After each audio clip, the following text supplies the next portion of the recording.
दिवाळीच्या सुट्ट्यांमध्ये आम्ही गेलो होतो माझ्या आईच्या मोठ्या बहिणीकडे आणि तिथून मग आलो आम्ही माझ्या आईच्या लहान बहिणीकडे मावशीकडे. तर माझी मोठी आई आणि मावशी दोघींची भेट झाली.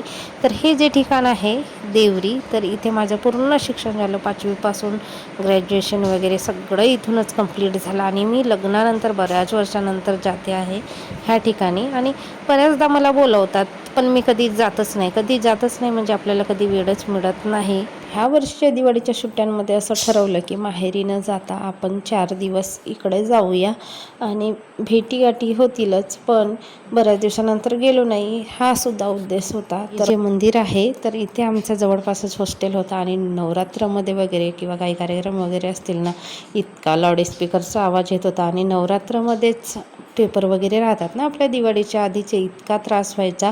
आणि बघा बऱ्याच वर्षानंतर मी ह्या मंदिरामध्ये आली. तर मी भार्गवीची मम्मी आणि मुलं, तिची मुलं, माझा एक मुलगा, आम्ही असे गेलो होतो गावाला.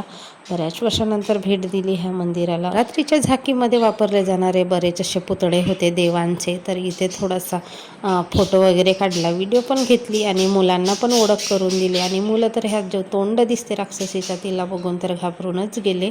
नंतर गेलो खालच्या साईडला सुद्धा गडमाता आणि बरेच असे मंदिर आहेत छोटे मोठे, तिथे सुद्धा दर्शन घेऊन आलो. स्थळ तर तसंच आहे पण बरेच असे बदल झालेले आहेत छोटे मोठे. आणि मुलं तर काय की खेळायला पडत होते. इथे घसरणपाटी होती आणि झुले तर काढून टाकले होते, नाहीतर माहीत नाही तिथून निघत होते की नाही माहीत नाही. आणि यांची तर मजाक मस्ती कुठेही सुरू होते, वेडकाळ काही बघत नाही. आणि हे जतडा आहे इथे नवरात्राच्या ज्योती विसर्जन करत असतात.